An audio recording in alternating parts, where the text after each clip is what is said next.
दोस्तों, हमारे चैनल पर आपका स्वागत है। उम्मीद करती हूँ आप सभी बहुत अच्छे होंगे। आज हम आपको श्री कृष्ण की जन्म से मृत्यु तक की पूरी कहानी सुनाएंगे।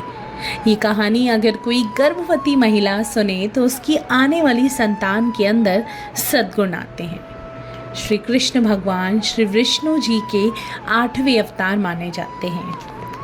केशव, कन्हैया, गोपाल, श्याम, द्वारिकाधीश और भी न जाने कितने ही नामों से हम सभी अपने कृष्ण को जानते हैं। विष्णु जी ने द्वापर युग में श्री कृष्ण का अवतार लिया था। इनका जन्म बहुत ही कठिन परिस्थितियों में हुआ था। कहते हैं बहुत समय पहले मथुरा के राजा कंस, जो कि देवकी के भाई थे, अपनी बहन को विवाह पश्चात ससुराल छोड़ने जा रहे थे। अचानक ही आकाशवाणी हुई, तुम्हारी बहन देवकी, जिसे तुम खुशी खुशी ससुराल छोड़ने जा रहे हो, उसी के गर्भ से उत्पन्न होने वाला 8वां पुत्र तुम्हारी मृत्यु का कारण बनेगा। वही तुम्हारा वध करेगा। ये सुनकर कंस भयभीत हो गया। उसने देवकी के पति वासुदेव को जान से मारना चाहा, पर देवकी ने विनती की और कहा, मैं स्वयं अपने बच्चे को तुम्हारे हवाले कर दूंगी भैया, बस आप मेरे पति को ना मारें। उसी समय कंस वासुदेव और देवकी को मथुरा ले जाकर कारागार में छोड़ाया। कुछ समय बाद देवकी और वासुदेव को एक संतान होती है।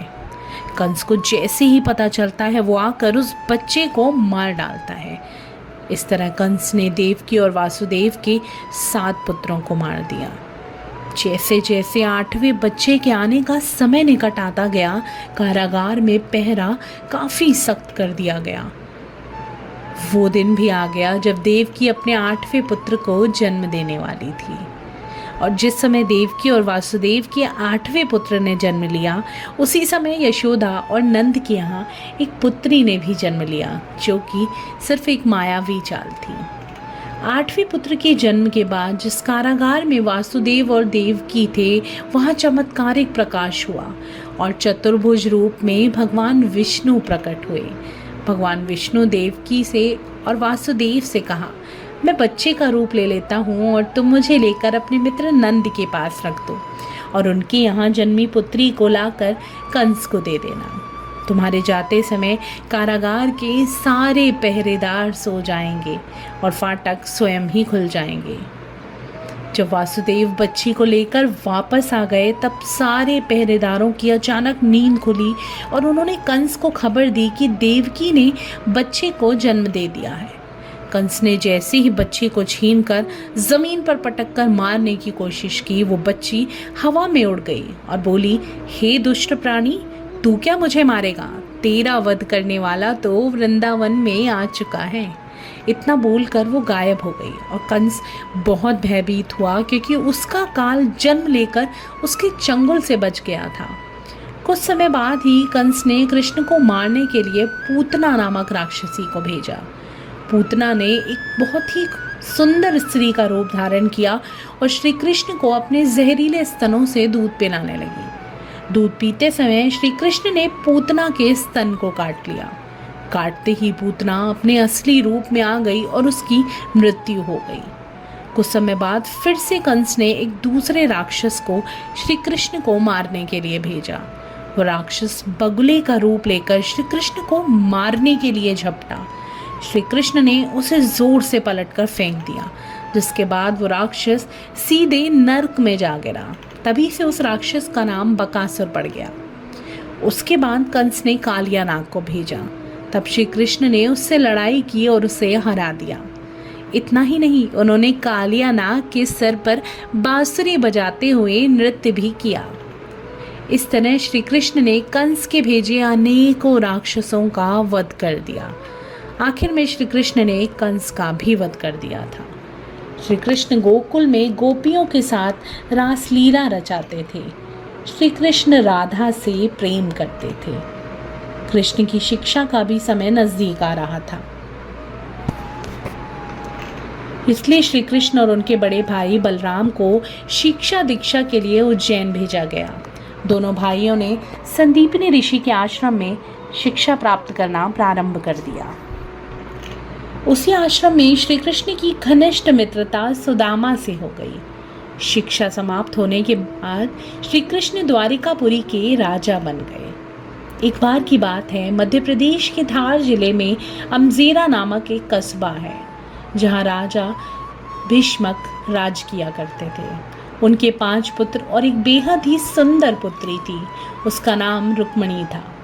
वो मन ही मन खुद को श्री कृष्ण को समर्पित कर चुकी थी। जब रुक्मणी को पता चला कि उनका विवाह तय कर दिया गया है, तब उन्होंने एक वृद्ध ब्राह्मण के हाथों श्री कृष्ण को संदेश भिजवा दिया। जैसे ही ये संदेश श्री कृष्ण को प्राप्त हुआ, वे वहां से तुरंत ही निकल पड़े। उन्होंने रुक्मणी का अपहरण कर लिया और द्वारिकापुरी ले आए। श्री कृष्ण का पीछा करते हुए शिशुपाल भी वहां आ गया, क्योंकि उसका ही विवाह रुक्मणी से तय हुआ था। द्वारिकापुरी में कृष्ण और शिशुपाल की सेना का भयंकर युद्ध हुआ, जिसमें शिशुपाल की सेना नष्ट हो गई और श्री कृष्ण और रुक्मणी का विवाह बहुत ही धूमधाम से हुआ। श्री कृष्ण महाभारत के युद्ध में धनुर्धर अर्जुन के सारथी बने थे। श्री कृष्ण ने युद्ध के दौरान अर्जुन को बहुत से उपदेश दिए थे, जो कि अर्जुन को युद्ध में लड़ने के लिए बहुत ही सहायक सिद्ध हुए। ये उपदेश गीता के उपदेश थे। श्री कृष्ण ने इस युद्ध में बिना हथियार उठाए ही इस युद्ध के परिणाम को सुनिश्चित कर दिया था। महाभारत के इस युद्ध में अधर्म पर धर्म विजय प्राप्त करके पांडवों ने अधर्मी दुर्योधन सहित पूरे कौरव वंश का विनाश कर दिया। इन सब का दोषी कौरवों की माता गांधारी भगवान श्री कृष्ण को मानती थी। जब युद्ध समाप्त होने के बाद भगवान श्री कृष्ण गांधारी को सांत्वना देने के लिए गए, तब पुत्र वियोग में व्याकुल गांधारी ने क्रोधित होकर श्री कृष्ण को श्राप दे दिया। उसने कहा, जिस तरह मेरे वंश का नाश आपस में युद्ध करके हुआ है, ठीक उसी तरह तुम्हारे यदुवंश का विनाश हो जाएगा। इसके बाद श्री कृष्ण द्वारिका नगरी चले गए। महाभारत के युद्ध के लगभग 35 वर्षों के बाद भी द्वारिका बहुत ही शांत और खुशहाल थी। ऐसा भी माना जाता है कि एक बार श्री कृष्ण के पुत्र सांब ने चंचलता में दुर्वासा ऋषि का अपमान कर दिया था, जिसके बाद दुर्वासा ऋषि ने क्रोध में आकर सांब को वंश के विनाश का श्राप दे दिया था।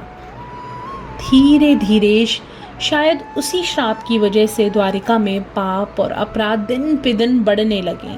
द्वारिका में ऐसे माहौल को देखकर श्री कृष्ण बहुत ही दुखी थे।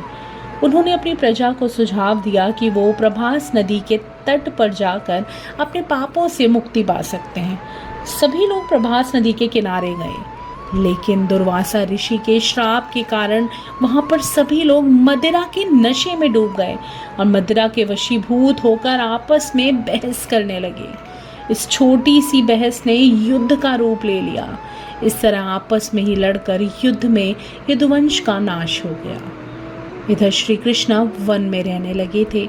एक दिन जब वन में एक पीपल के पेड़ के नीचे वो योग निद्रा में विश्राम कर रहे थे, तभी जरा नामक एक शिकारी ने उनके पैर को हिरण समझकर उस पर बाण से प्रहार कर दिया।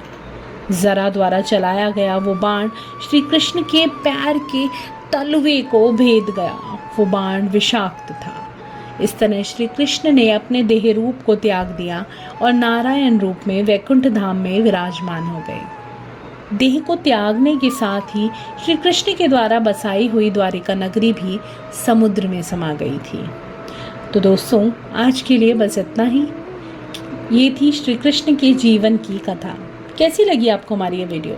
ऐसी और वीडियोस के लिए हमारी चैनल को सब्सक्राइब ज़रूर कीजिए।